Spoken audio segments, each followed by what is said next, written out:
Welcome to Wisdom from the Aerial View, the podcast for those who want to crush their anxiety and find meaning and purpose in their lives.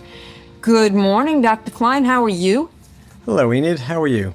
I'm good. I'm very good. Well, I didn't answer your question. I'm very good. What was my question? You asked me a question. How am I?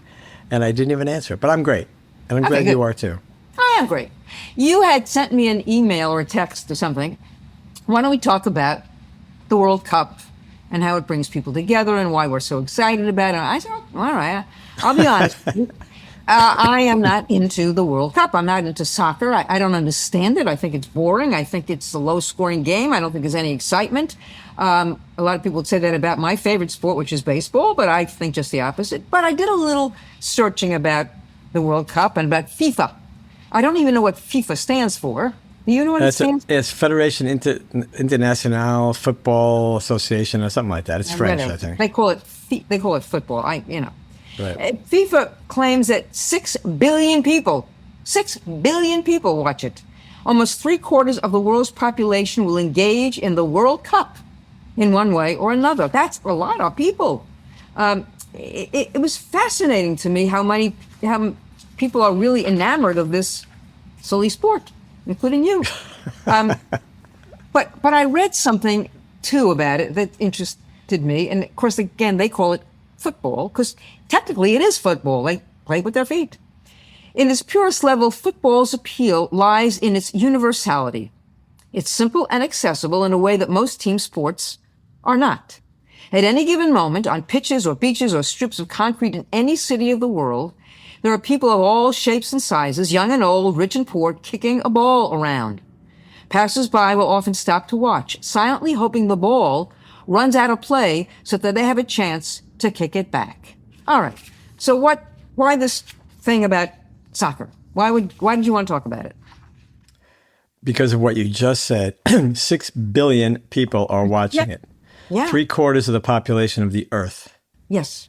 I mean, think about that. Yes. I mean, there's nothing even within a standard, order of magnitude within that. No. I mean, I think the Super Bowl can get 1 billion people. A couple of things can get 1 billion people, but nothing gets 6 billion like this. I think if you added up 9 Super Bowls, you get one. I think so. And here's the other thing. So we also there's so much I wanted to talk about here about this. Yeah. The other thing about it is when we grew up, everybody watched the Ed Sullivan Show at 8 o'clock on Sunday night or 7 o'clock, whatever time was on. I don't remember, right? Everybody watched MASH at the same time. Yep. So we all had these shared experiences where people, and the next day you go to school, or I assume people would go to work, although we were too young, we weren't going to work. And they were talking about this show, right? Or what happened the night before. Everybody watched the same thing at the same time. We had basically 3 channels in this country. So everybody's watching the same thing. It was a shared experience. We're all doing it together. So what happens now? Now, somebody's watching something on YouTube on their phone. Somebody's watching something on YouTube on their computer. Somebody's watching something on, another streaming service, Netflix, Prime, Hulu. Yeah. Everybody's watching something different at the same time. The number, and even worse, people aren't going to the office like they used to. A lot of people are still working some degree remotely. So we don't have these shared experiences anymore. And it's to the detriment. We've talked about this. It's to the detriment of the society because as I've talked about ad nauseum, is that in order for us to agree on a certain set of rules and regulations, we have to have shared values. And those shared values come from a common purpose. But there's no shared anything anymore in a lot of ways. So why should we be surprised that there's a lot more instability in society than there used to be? Now, all of a sudden comes the World Cup. 3 weeks, a little over 3 weeks, where everybody on the planet is watching the same thing at the same time and going through the same emotional experiences. Now, what Team A's, the other day was Argentina was playing Cape Verde. Cape Verde is about the size of a postage stamp. It's off the coast of West Africa. 500,000 people. Argentina is a big country. They've won multiple World Cups. They have the best player in the world in Messi. So this should have been a slaughter. Mm-hmm. 6 billion people are watching that it wasn't a slaughter, and Cape Verde almost won. So all the emotions that people go through at that point. The Argentinians, of course, are ready to commit seppuku, ready to kill themselves. Oh my God, we're going to lose to the smallest nation in the World Cup ever. And of course, the Cape Verde team, people get very excited. But there's 6 billion people who are not affiliated with either of these teams, more or less. And they're going through the same stuff, and they're watching this phenomenon. So what happened after that? Everybody's talking about it. Friends call friends, family members call friends, and neighbors talk to neighbors. You know, you can talk to people about the World Cup in a supermarket now. Yes. Remember, this country is not what we grew up with, right? Baseball was the number one sport. It's probably at best third now, right? But we are now experiencing the same thing as people did when the Dodgers finally beat the Yankees in the World Series and everybody in the country watched it. Now it's the whole world. So you talk about bringing people together. When you see people sharing a common experience, something happens. And what happens, in my view, is that the sense that, maybe we all are all on the same team in some degree. Maybe we all do have something in common. Maybe we shouldn't be yelling and screaming and shooting at each other. This is interesting, right? And so it opens up this possibility to see the world from a different perspective. You know, what do we talk about all the time? We talk about the aerial view, a different perspective. Now people are getting a different perspective. So you see people coming together. Now here's the other cool thing. So let's stick with that because I want to hear your opinion of that. Well, I tell you, again, me, I love sports, as you know. I make no bones about it. I love it. This is just not a sport that I'm familiar with. I don't understand it. And I would admit, I find it boring. Okay, that's fine. But what I find fascinating about this whole notion of the World Cup is exactly what you say.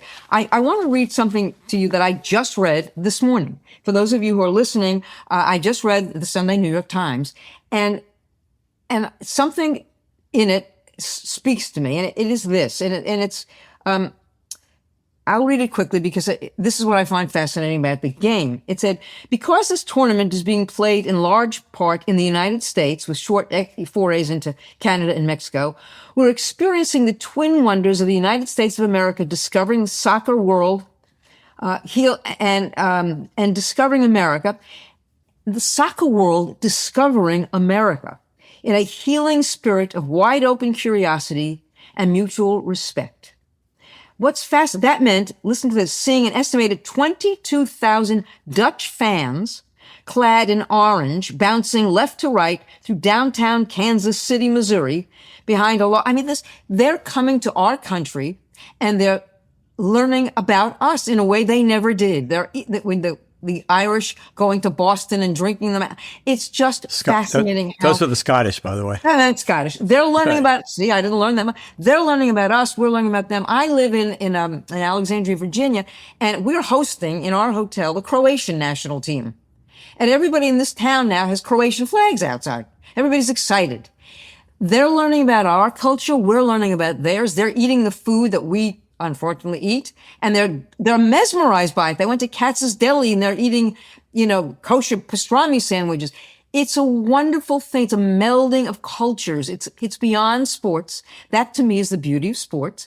And then I will give you this. It is the beauty of the World Cup. So to me, it's, in this case, it's not exactly the sport, but what the sport means and what it means to people and what now it means to countries.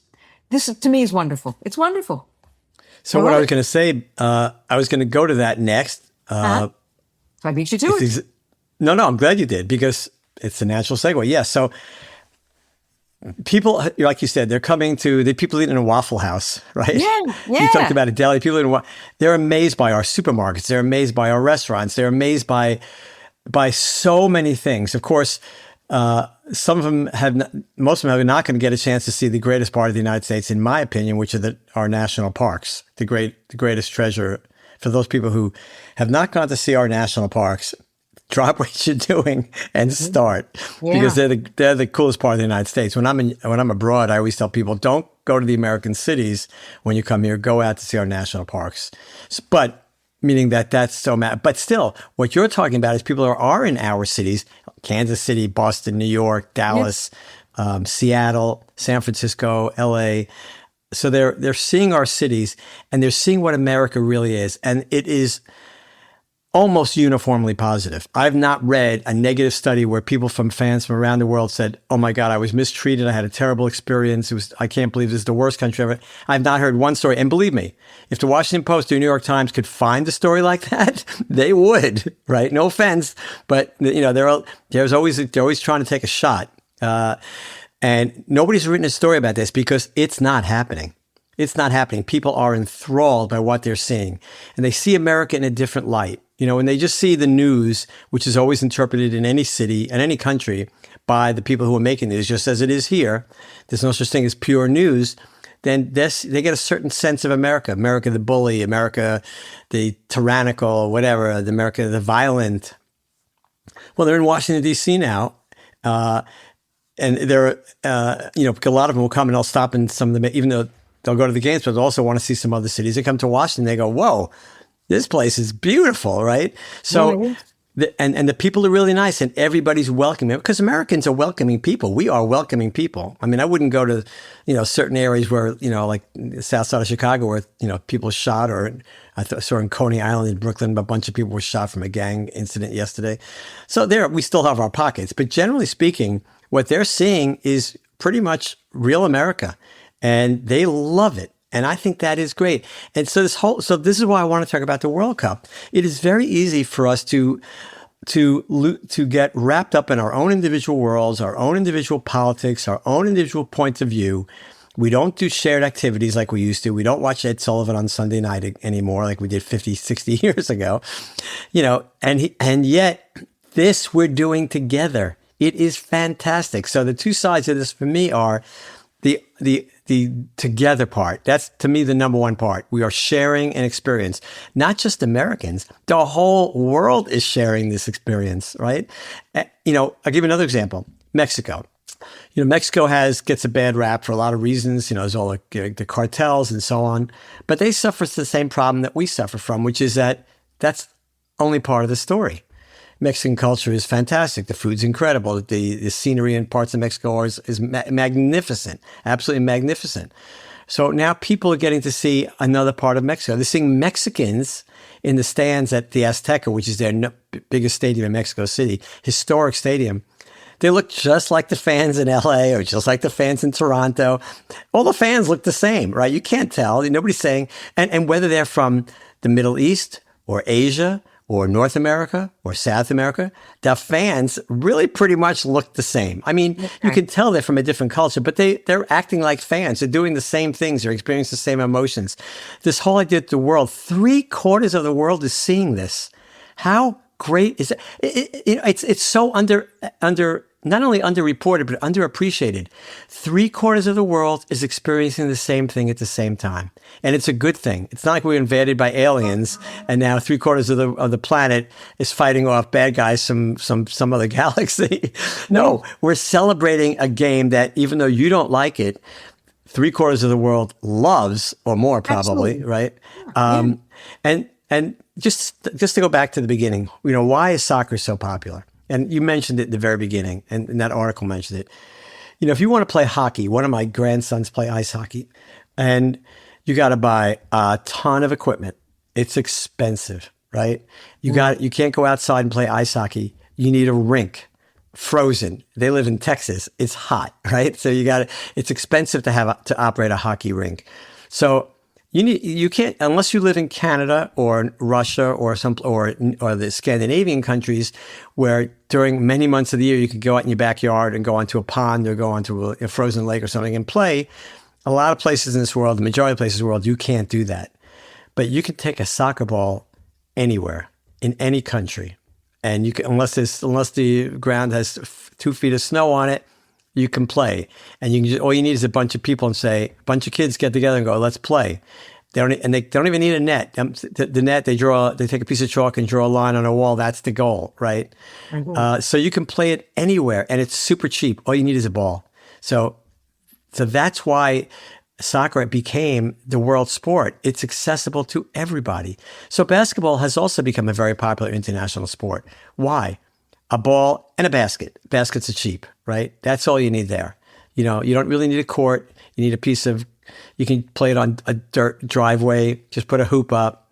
So that's why basketball has become popular as well. It's also very inexpensive and very accessible, but nothing touches soccer. One piece of equipment, one ball, that's it. Can be played anywhere in the world, as long as even if it's pouring. People, they play a lot of soccer games in the rain. So that's the point.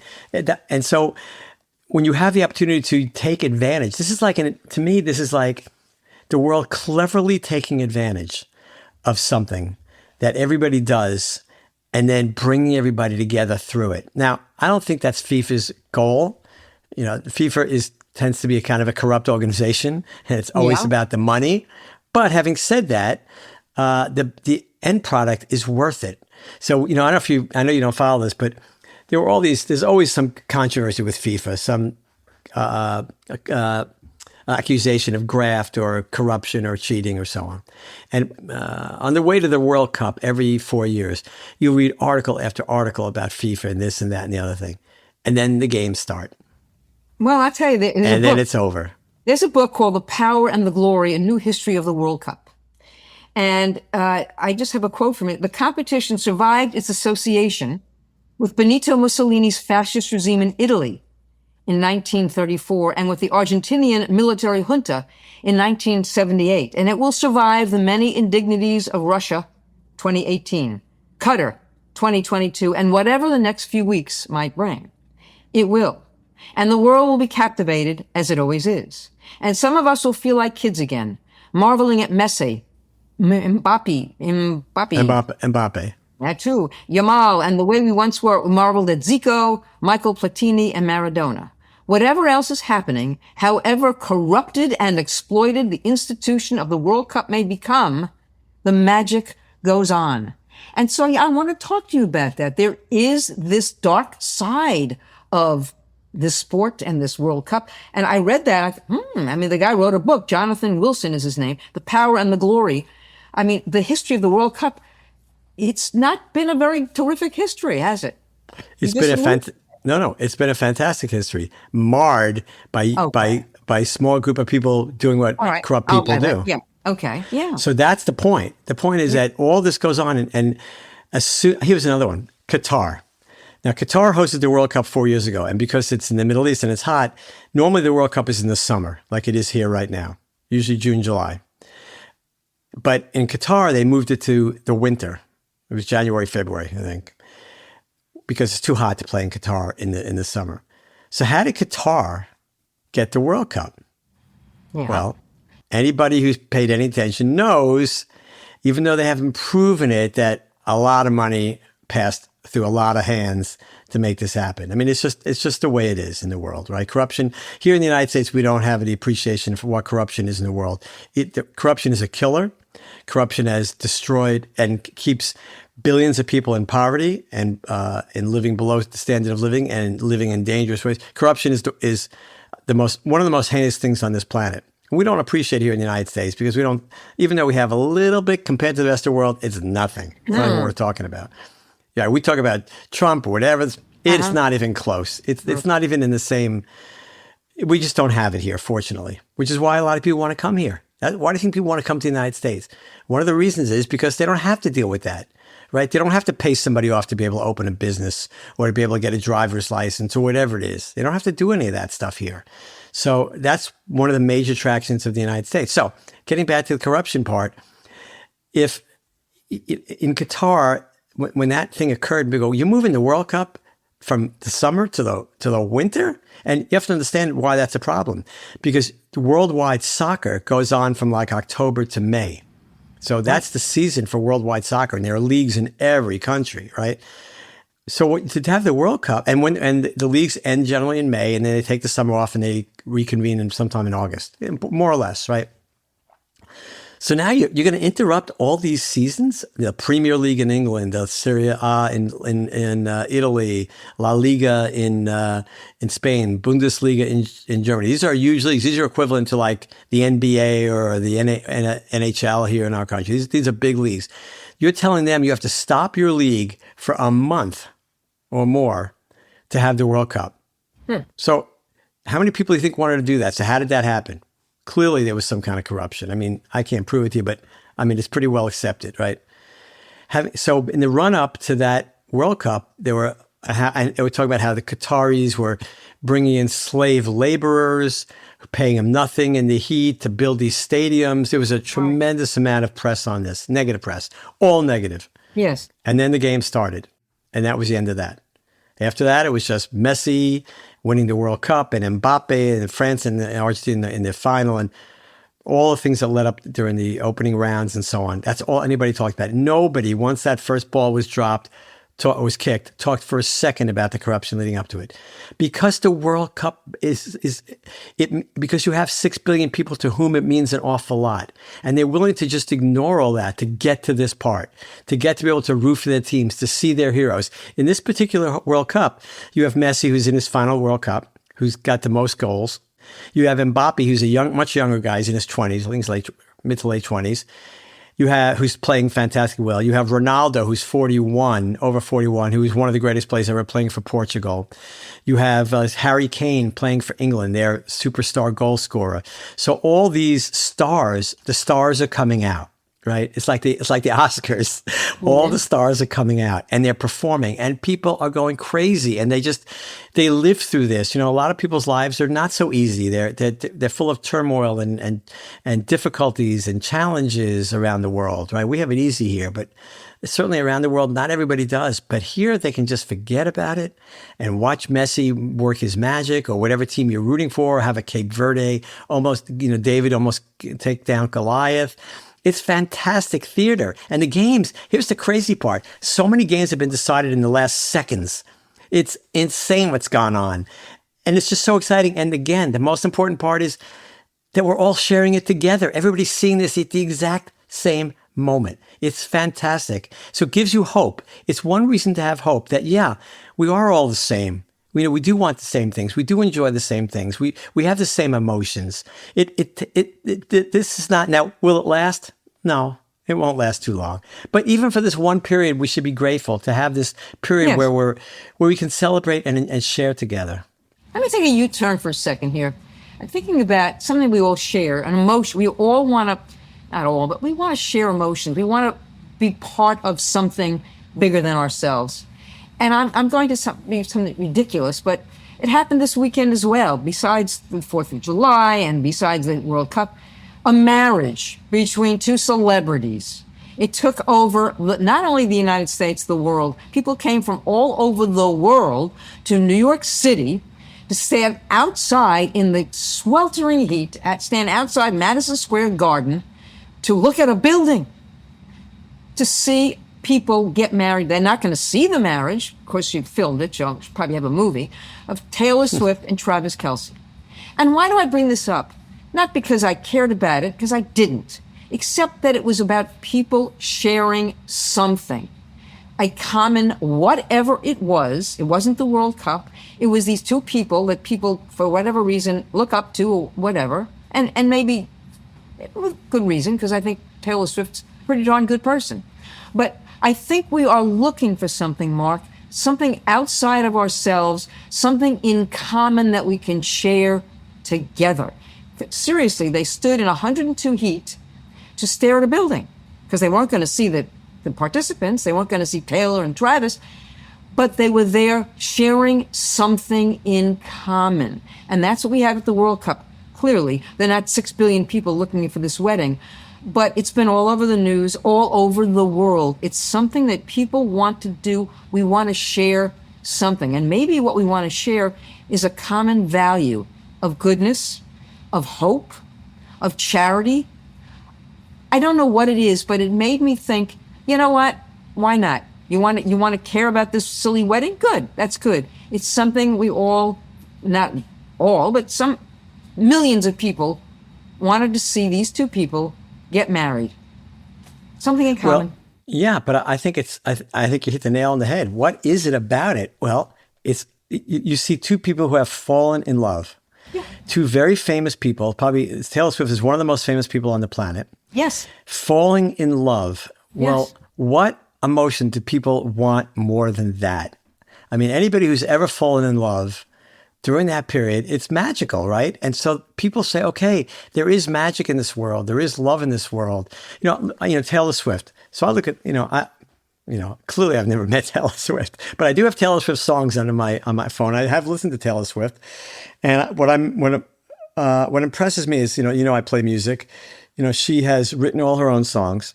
She writes all her own words. She's very talented. Like the songs or not, doesn't matter. She's done all this. She's written a billion songs.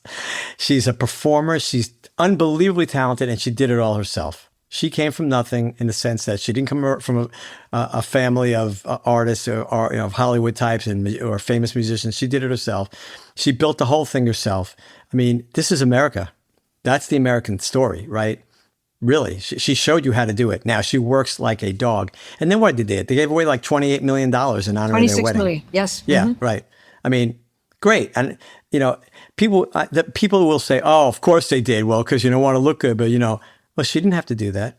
Yep. Well, she's $1 billion. Okay, she still didn't have to do it, right? They didn't have to do that. They did it because they're trying to make a statement that this is the world we live in. We need to take care of each other as best we can. Let's celebrate. It's this whole thing. I'm glad you brought that up, because the whole thing, the July 4th weekend, the 250th anniversary, which, by the way, we'll talk about that for a second. The World Cup, all this is the same thing. It's a shared experience, just what you said. That's what people want. We talk about this time, this connection among humanity. We're all part of the same story. This is pure aerial view stuff, by the way. If you're in the aerial view, none of this surprises you. Everything is obvious. This is exactly where it should be. And, then when we get this distracts us from the stupidity of our politics, not just the politics of the United States, but all over the world. It's the same story all over the world. And we recognize this is what we need. We need shared values. Shared values, that's how you agree on a set of rules and regulations. That's how you have a stable society. That's where people prosper. And what we're seeing now, even in our politics, is this undermining, and I don't want to get into which side is worse, but this undermining of this shared experience. And what the World Cup and what July 4th is telling us, and what the wedding of Taylor and Travis telling us, is that people want shared experience. They covet shared experience. They adore shared experiences because it brings us together, and that's what people want. And those who divide us are unfortunately incredibly successful. And it takes something like a World Cup or one of the events this weekend to overcome that smallness, that meanness, to get us to where we are right now. Yeah, and a couple of podcasts ago, we talked about the difference between happiness and joy. And I think it's reflective here. What we saw with all these events, the 4th of July, the World Cup, the wedding, was pure joy. People were happy, beyond happy. They were joyful. And I think that's what we strive for. And what do we talk about? Where does the joy come from? The joy comes from the shared, the connection. It comes from something much deeper than just happiness, right? Joy is something different. And that's what we're seeing, right? That's what we're experiencing. So this World Cup, I'm not surprised. Ever since I didn't watch the World Cup, and we didn't have the opportunity to watch it a lot when we were very young. But I would say for the last 30 years, I've watched the World Cup religiously. I try and watch as many games as I can. I love the World Cup. Do I watch soccer? Do I watch the Premier League on Sunday mornings in the U.S.? No. I coached my son's soccer team, one of my son's soccer teams, for many years. It was a joke because it was amateur hour. I didn't know what I was doing, but they were little kids and they needed a parent to do it. And I did it. I loved it, right? I didn't know what I was doing. So I'm not like a huge soccer fan, but this I love. I think, and it was the same reason I always loved the World Series. The World Series, everybody's watching at the same time. So when we were growing up, it was baseball. Baseball was absolutely number one. And everybody watched it at the same time. These shared experiences, these shared moments, when the Beatles were on the Ed Sullivan Show, things that the whole country watched at the same time. This is what we need more of. And that's why the World Cup, especially in this country, has been an absolutely beautiful thing. I don't think it can be overhyped or overstated. It truly has brought the world together. As you said, it's let people see the best of America, which is really what America is, right? America, good people by and large, right? We're mostly good people who want to help each other, who care, right? So this has been a magical. And I think July 4th, I'm sorry that some groups decided not to participate aggressively in the July 4th celebration, the 250th anniversary. That was a big mistake. Because what you say to people is, no, I want us to be divided. No, everybody from every political party should have participated equally and made this the biggest thing that they could, because that's what people craved, the togetherness. Instead of July 4th and all our different factions coming together, the World Cup did it for us. And also Taylor and Travis's wedding. That's right. I know. I was invited. I didn't go. I was busy, but You told me that because you want to give your place up for somebody else. I did. I gave it up for Adam Sandler, who, he was the officiant, and they asked me, but I see we've run out of time and I've run out of excuses. I want to end with something that I read in The Athletic, which is a wonderful, now owned by the New York Times. It's about the World Cup. The raw emotions and moments of shared experiences, which can be so hard to find in a fractured society, is replicated all over the world, bringing families, communities, and entire nations together, uniting them in hope, joy, and of course, despair. Because guess what? Somebody's going to lose. Anyway, I thank you for bringing up this subject because it's important. It really is. Well, you were a little skeptical. You were a little skeptical. I just don't like this. Yes. But, right. But I think you appreciate what this really has done. Anyway. It does. I did a deep dive into the sport of soccer. So thank you. Yes, come over today and we'll watch a couple of games together. I'm sorry. There's a baseball game on at 1, and I will be in front of my television watching baseball. Thank you. All right. Well, anyway, thank you everybody for listening, and we'll see you next time. Peace.